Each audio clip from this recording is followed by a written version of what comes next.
রাজনৈতিক মতপার্থক্য থাকলেও নারায়ণগঞ্জের সার্বিক উন্নয়ন ও মানুষের জীবনমান বাড়াতে একযোগে কাজ করার প্রত্যয় জানিয়েছেন নারায়ণগঞ্জ জেলার ৫ সংসদ সদস্য। আজ শনিবার দুপুর ১টার দিকে Narayanganj chamber of commerce and ইন্ডাস্ট্রির আয়োজনে ব্যবসায়িকদের সঙ্গে মতবিনিময় সভায় নারায়ণগঞ্জের উন্নয়ন একসঙ্গে করার প্রত্যয় ব্যক্ত করেন নারায়ণগঞ্জের ৫ এমপি।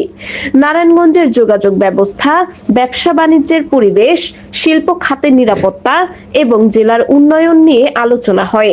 সংসদ সদস্যরা জানান, দল ভিন্ন হলেও নারায়ণগঞ্জের স্বার্থে যৌথভাবে বিভিন্ন দাবি সরকারের কাছে তুলে ধরা হবে।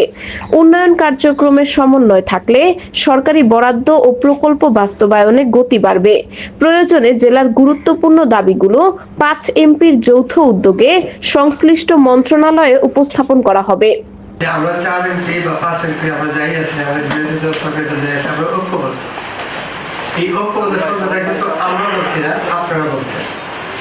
এই যে আপনাদের জন্য যে শিক্ষিত হওয়া, যে জনপ্রতিনিধি যে স্বীকৃতি পায়, এটা প্রমাণ করে যে শুধুমাত্র ভোটের দিনের জন্য শিক্ষিত না, এটা আসলে চলমান একটি স্বীকৃতি। এই স্বীকৃতিটা আমরা ধরে রাখতে চাই। এই নারায়ণগঞ্জের জন্য আমি কিন্তু আলামিন সাহেবের কিন্তু আমরা অন্য দলের মনে করি না।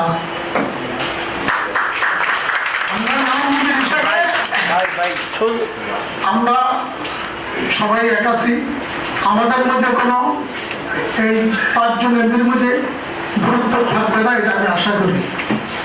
আমাদের দলমত থাকতে পারে, কিন্তু নারায়ণগঞ্জের ব্যাপারে আমরা ঐক্যবদ্ধ যে নারায়ণগঞ্জ একটা সুন্দর, শান্তিপূর্ণ এবং বাসযোগ্য শহর। আমরা যদি সকলে ঐক্যবদ্ধ হইতে যে ইন্ডাস্ট্রিগুলি আছে সকলকে যদি নারায়ণগঞ্জ চেম্বারের আন্ডারে যদি নিয়ে আসা যায়, তাহলে নারায়ণগঞ্জের চেম্বারটা আরো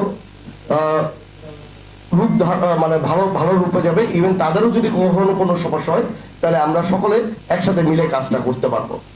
নারায়ণগঞ্জকে বিশেষ বা এ ক্যাটাগরির জেলা হিসেবে স্বীকৃতি দেওয়ার দাবি ও পাশাপাশি জেলার জন্য একজন মন্ত্রী নিয়োগের বিষয়টিও সরকারের কাছে তুলে ধরার আহ্বান জানান ব্যবসায়ী নেতারা। এবং আমি এই মঞ্চ থেকে আহ্বান করব যে আপনারা ৫ জন আপনারা সংসদে বলেন যে নারায়ণগঞ্জে মন্ত্রিত্ব দরকার। আমাদের নারায়ণগঞ্জের উন্নয়নে আপনারা এক হয়ে কাজ করবেন, সেই আশা ব্যক্ত করি আমি।